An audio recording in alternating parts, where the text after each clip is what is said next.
with me here.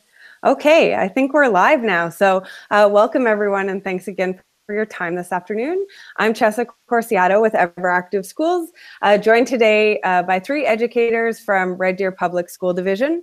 I'll let those three introduce themselves in a moment, but first just an intro to our conversation here this afternoon. Here in Alberta, we're at the end of a seemingly long and quite cold winter. So I thought that now was a good time to reflect on some of the strategies and approaches to indoor recess that you guys took over the course of the winter, discuss some of the challenges and also solutions that you found worked within your school, and share some of those successes across the province. So without further ado, how about I hand it off to Cindy to introduce yourself. Hello, I'm Cindy Jardine. I'm a grade 4 teacher at GW Smith in Red Deer. Thank you. Don? Yes, I'm Don Jardine. I am at Aspen Heights here in Red Deer, Alberta. And Chris? Hi, I'm Chris Good. I'm the principal at Barry Wilson School in Red Deer. Thanks, everyone. And again, thanks for your time this afternoon. So I had the pleasure of working with both GW Smith and Aspen Heights School as part of the physical literacy mentorship that's funded here by Jumpstart. Part of what we focused on at these two schools was creating some indoor recess activities that increased physical activity for the students, but also some of that social connectedness piece through student leadership. So Cindy and Don, can you just elaborate on that approach and what it looked like at each of your schools? Okay, well, at GW Smith, we didn't have a small group. All the grade 5s were leaders. And we didn't do this every indoor recess. We had to space it out, so we did like 3 days a week because we have other things to go anyways. What it looked like was Chessa came in and she trained all the leaders, all the grade 5s, in how to be a leader, in some games to play. Then Chessa provided us with the materials for the games, which we put in a central area with the instructions and with the supplies they needed to run the games. Then every indoor recess, grade 5 students would go, they'd pick a game, and then they'd go to a classroom with a small group. We had pods, cross-graded groups, so no groups were bigger than maybe 12 or 14 kids, and we used every space in the school. Some kids were in the library, they were in the classrooms, we had 2 groups in the gym, any kind of empty space we used so we could keep our groups quite small. Noon recess only. And we tried to do it so there weren't too many days in a row where the kids had to do it, so the grade 5s would have a break too. And it worked really well. Awesome. Thanks, Cindy. How about you, Don? Very similar to Cindy's situation. We changed it a little bit. I decided that I'd like to try the grade 4s and 5s, so we handpicked some leaders from both of those 2 grades. I think it worked really well. We wanted some leadership for next year, so when we carry this forward for next year, that we'd have some seasoned veterans and they could help the new people that we bring in. Once those kids were chosen, then we also did something very similar to what they did over at GW. Is Chessa would come in and then she trained. I think we had 2 one-hour sessions, and the kids got some leadership skills and they got taught one game to start with. And from there, we broke those kids into groups of 3. So they were working in partnerships of 3. And each of those 3 would go into a classroom at lunch hour and guide the kids in the classroom and let them have active games to play. So that was basically the gist of what we did here at Aspen Heights. Thanks, Don. And just to build on that, I mean, you guys mentioned the leadership training that I did with the students. Pretty simple stuff. Just talking about, how do we make things inclusive? How do we make it fun for everybody? How do we manage some conflict? And most of the students, they could tell me those things already. So it was really just getting them to define what a good leader is, what a good game is, what sort of things do we need to keep in mind for it to be safe.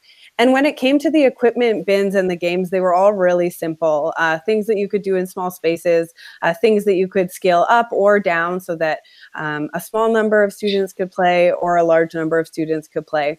And I'm actually I'm taking that material that I used in your two schools and building out a more a bigger resource that I can link below this video in the future once it's up and ready to go on our page, so that anybody can take the student handbook and the game descriptions and build their own as kind of a legacy from what I've done at your two schools. So that's exciting, and we'll have that available not too long. So thanks, you two. Chris, we'll turn it over to you. Your school also had a creative approach to addressing indoor recess this past winter. So can you tell us about that? Yeah, so this year we came up with the idea of doing a polar bear club, and our school, it's the Barry Wilson Bandits, so we called it the Polar Bandit Club.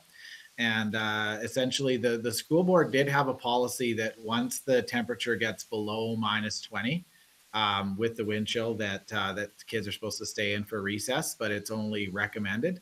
So we talked to the superintendent. Would it be okay if we got parents' permission if we went out, when it was colder than that? So what we did is we sent home just some information about it to parents, and we said that parents had to give permission for the kids to go outside up to -29. So then, when it was colder than -20, as long as the parents said it was okay, then the kids just dressed up warm and they all headed outside. And so it was good because, most of the days that kids are inside, it's about, it's really like -22, 23, or just, around -25-ish, where as long as you're dressed up, it was fine to get outside and get some activity on those days. So we had probably about 3/4 of the kids by the end of the winter that were signed up for the Polar Bandit Club. And the kids that weren't signed up, they had to stay inside, but we created a walking track in the gym and then through the hallway. So they were still getting active by doing a little extra walking at recess. But yeah, so it just was a good way to get everyone active. I know that it's one of those ones where we know that kids, when they have to stay inside and they're not active, they don't do as well in school academically, and also, their behavior tends to suffer. So this was just a good way to do something proactive that got all the kids moving, and it seemed to make a positive difference in the school. Thanks, Chris. Yeah, I think we all know what it feels like after being stuck inside for a couple weeks at a time. I know I was getting stir crazy throughout the month of February just because it was so cold.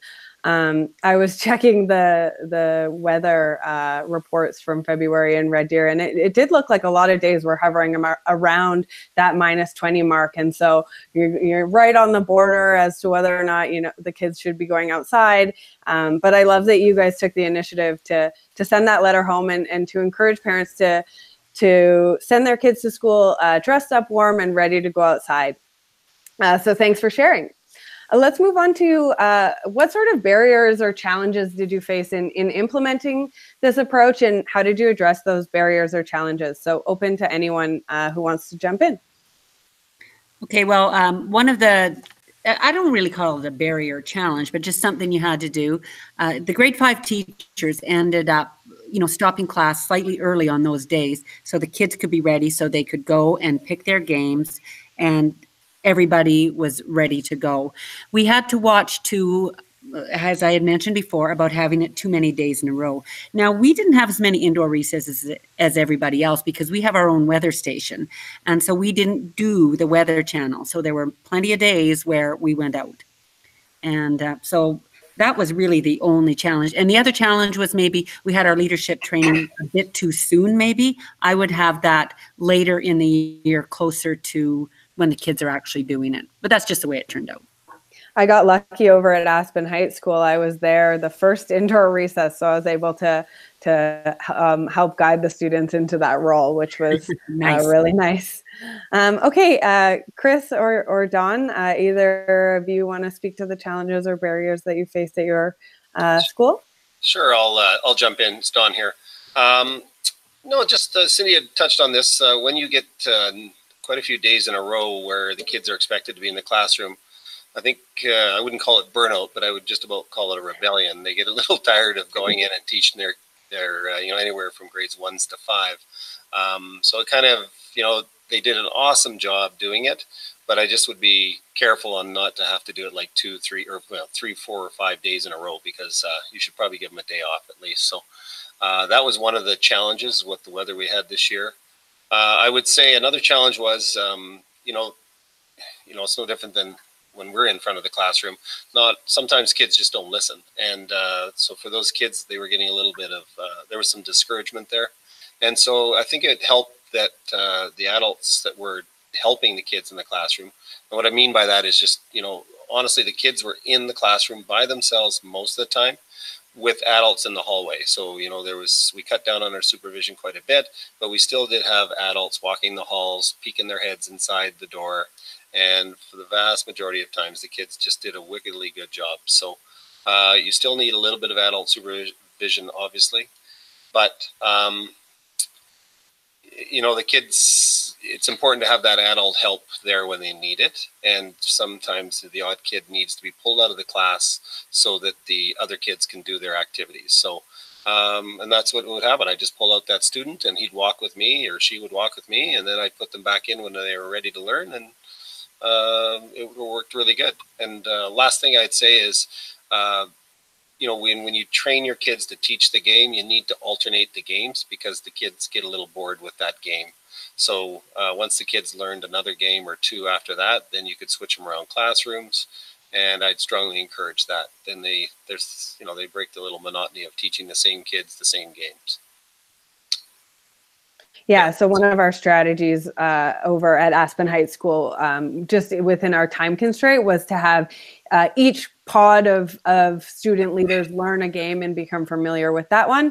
But then they got hit with a bunch of indoor recesses in a row, and they just kind of felt like they had that one game to teach. So then I came back in and worked with the leaders a little bit more at another time, and we gave them a few more games for their back pocket, and they got to rotate into a different classroom and working with a different age group as well. So we kind of refreshed it partway through, and that seemed to work well. Hey, Dawn? It worked really well. Yeah, awesome. Can I just jump in and just quickly add something to mine too? Because we had no more supervisors than we do outside on an outdoor day. And it was the same thing. They would just wander through the classrooms as they would wander outside. And Don, it was the same thing with us. You'd have the odd grade 4 person that thought they were the leader that had to be spoken to. But for the most part, the kids did a really good job. Even the kids that were a little reluctant to do it. Do we have to be leaders? When they went in there, they did a good job. I think they were surprised by how well they did do. And we did have one full-time supervisor in the gym just because it's in the gym, but we had that manpower already working that time slot. Awesome. Anything to add there, Chris? Yeah, just, obviously our program's a little different, but we did face a few challenges. But I do want to echo what Cindy said about the weather station. So we bought a weather station for our school as well. And it's amazing how often it's warmer in the city than it is, where they're taking the temperatures out at the airport, or if it's, not sure how they get but there was a lot of days where last year we would have been inside that we are outside this year because of our weather app. So because of the weather station. So that was good. For us, I guess the biggest challenge was just logistically, there was a little bit of extra supervision because not all the kids were doing the same thing. So we sort of still needed some supervisors outside. And then, the kids that were inside doing that walking lap, we still needed supervisors there as well. So how we got around that was we actually just asked for volunteers to go outside for the Polar Bandit Club. And we had quite a few teachers that were happy just to go outside on those cold days and get a little bit of sunshine and exercise, walking around themselves. So that was a bit of a challenge, but we solved it fairly easily. So. Awesome. And I think, when it comes to recess, whether you're inside or outside, supervision can be one of those challenges. So thanks for speaking to that, all of you. Okay, so in your opinion, and again, feel free to just jump in if you have something to add. How did this approach benefit your students, and then also your teachers? So what sort of good did you see come from this program or this approach? I can speak to that. Well, I'll start with our teachers. They were giving us compliments for helping them out and giving them a break. So as Cindy said earlier, that if you were on your supervision schedule for that day, then you were working in the hallways. But if you weren't, you were free. You didn't have to be in your classroom looking after your kids. You could stay in the staff room if you wanted to. It turned back to the kids. As far as that went, we saw honestly, we saw a lot of growth in some of our kids, especially the kids that typically aren't your strong leaders. Strong leaders usually do pretty good, but the kids that they just rose up to the occasion, and they really relished the part about having a little bit of authority, and sometimes they would try to use too much of it, but then you just coach them through it. And it was just really nice to watch those kind of kids have some success at something different. So I fully recommend giving some kids the challenge, and they usually rise up to it. Yeah, I like that too. And for us as well, it was, you just see a different set of faces for, you're on day 3 of indoor. All of a sudden you get to move out, and now you're with different faces and less of them. So it was just good for the kids to move and be in a different area, doing different things. The grade 5s, and maybe someone that you might classify as a handful, was now a leader. And so they kind of changed. I saw some kids really step up and change roles. And instead of causing trouble at indoor recess, they were in charge and they were running a game and sort of changed their mindset for that period of time. So it was good that way. And the teachers, of course, they liked it because you come back to a class that's calmer. There's not stuff all over, and the kids are coming back into the class when you're coming back into the class, and they're ready to work. Yeah, I think for us, I would say the biggest benefit is just that the kids are getting that activity that they need. I mean, we've all heard stories of those years where there's a cold snap for a week or two, and the kids have been indoor at recess, and we know that they're not going to be learning as well. They're not, certainly behavior is going to be a way bigger struggle. And especially for those kids that need extra supports in those areas, they need that break, that ability to sustained. And I mean, we do a lot of things in our school to give kids those little activity breaks throughout the day, like don't walk in the hallway or stand up work desk, but it's just not the same as that sustained physical activity during recess time. I mean, all kids benefit from recess. And some kids benefit more so than others, and those are often the kids that require those extra supports to be successful. So, it's funny, for years it's always like, oh, it's indoor recess time, we're really struggling, and then this is kind of some really simple solutions to take those struggles away.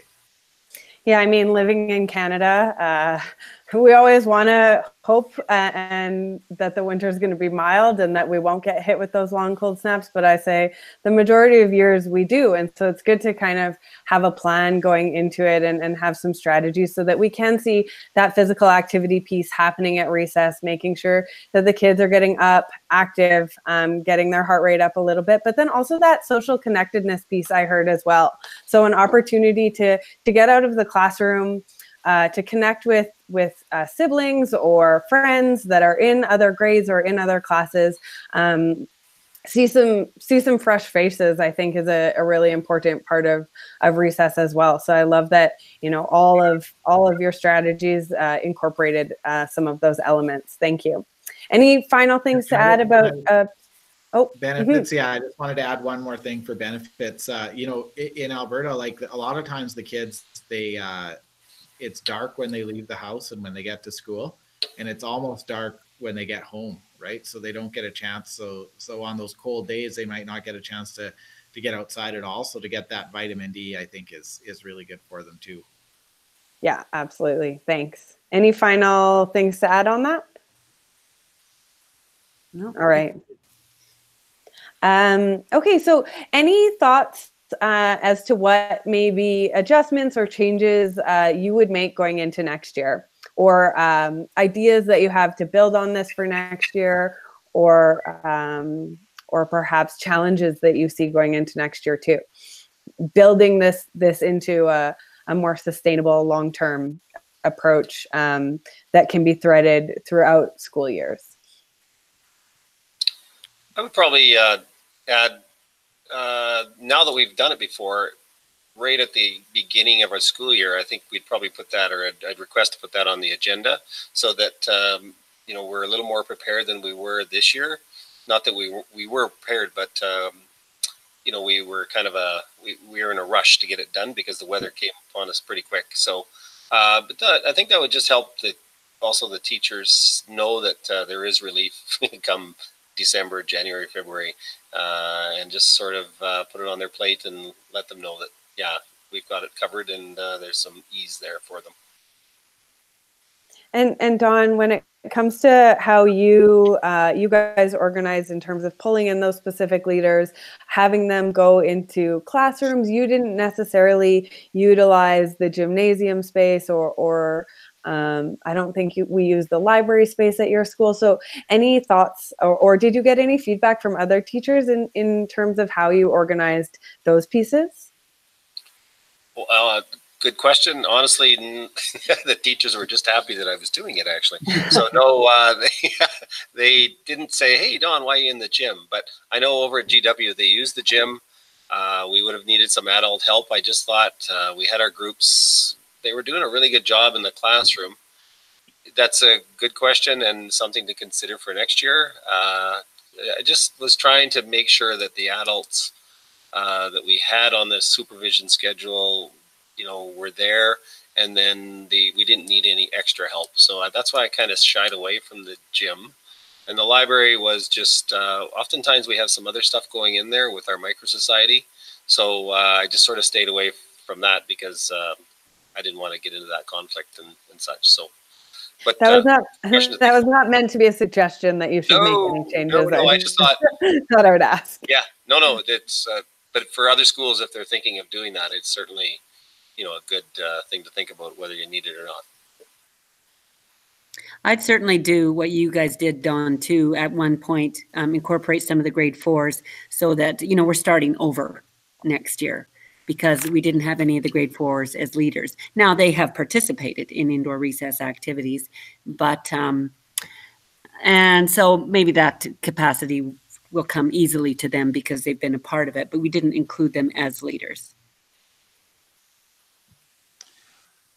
And for us, one thing we're going to try and change for next year is we're just going to do, rather than having a Polar Bandit club, we're just going to go to our parent council and get approval to increase, to go from -20 to say -25 for our weather. And that way, because the reality is the vast majority of the indoor days fall within that. It's not that often that it gets below that. So we're just going to increase it to -25 or maybe -26 or 27.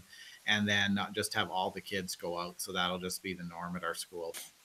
Because really, there's no reason why they can't. One thing we learned this year was that there's no reason why they can't be out there when it's -24 or 25. Even in that weather, you've got kids playing soccer, taking their coats off because they say they're too hot, and we make them put them back on. But anyway, so that's one thing we're going to do. And then I'd really like to borrow some of the work they're doing at GW and Aspen and take and train. We do have indoor recess supervisors on the days where it is below -30, and but they just go and kind of supervise in the classroom, some of our older kids. But I'd like to teach them some of the games and stuff so that we can get some kids a little more active on those days as well. We can definitely share those resources with you, Chris. I do just want to touch on one thing that you said that I know I hear come up a lot, is that concern that students aren't dressed for the weather. So what kinds of things did you do this year, or do you think you'll do next year in terms of making sure that kids are dressed and appropriately for those cold days? So a couple things. There's two reasons why kids aren't dressed for the weather. Some of them just don't bring their stuff or forget, and other kids maybe don't have some of the stuff that they need to dress warmly. So the first piece of it, what we did is our phys ed specialist, Nancy McKegg, actually found a video on how to dress outside. And we also have a really high percentage of English language learners in our school. So about 20% of our student population are English language learners. So maybe winter might be somewhat new to a lot of those students. So we actually showed a video where we talked about how we dress outside for the winter. And then we also, we had our parent council supported us by, they bought some extra winter clothes. And then although, now what we're going to do is we're just going to keep stuff, there's always lots left over in the lost and found. So we have some extra toques and mitts and gloves. And if someone needs boots, then we have a benevolence fund that we can get some winter boots from. So I guess tackling that, and then also obviously the teachers have to be a little more diligent in making sure everyone's really dressed warmly when they do go out for recess. And if they need some, then we have sort of a bank of clothes that kids can use to get outside and be active. Awesome. Thanks so much. Okay, so just to be respectful of time, I do want to just wrap up here pretty quick, but I'm just going to give or hand the floor over to you guys for any last words of wisdom or piece of advice for school communities out there who are interested in taking on either of these approaches. So anything to add here at the end? Final thoughts? I just highly recommend it. I think it wasn't a ton of work. And once it's organized and running, it just runs itself. So you just have to keep an eye out. But I would highly recommend it. And thanks, Chessa, for all the work you did for it. My pleasure. Thanks, Cindy. I would just sort of echo what Cindy said. First of all, thanks, Chessa, again, for all those games and coming into our school and helping kids learn to be mini leaders. And yeah, I'd fully recommend for other schools to do this. It's very little work to get it going, really. And the benefits are, well, they're just really good. So thanks. Thank you. Chris? Yeah, I just think, I'm hearing what they're doing, and I know what we're doing here. What we're really doing is creating like a more positive, healthy school environment, right? And I think that you can see the benefits. It's not just the physical activity when you're talking about them. The student leadership component is really important. And that's really creating that positive atmosphere in their school. And for us, it's that resilience. It's like a point of pride that the kids get to go outside when it's colder, and maybe other schools aren't. So I just think it makes for a more positive, more effective learning environment for kids when you do these types of approaches. And all of these approaches, like they said, I would say ours too, it's not a lot of extra work. It's just thinking a little bit creatively to give kids an opportunity to be more successful at school. Awesome. Well, I feel like that's a pretty good way to end it. So thanks again, all of you, for your time. Have a lovely evening, and we'll talk soon. Thanks, Chessa. Thank you. Thanks, Chessa. Bye. Thank you. Bye-bye. Bye. Bye.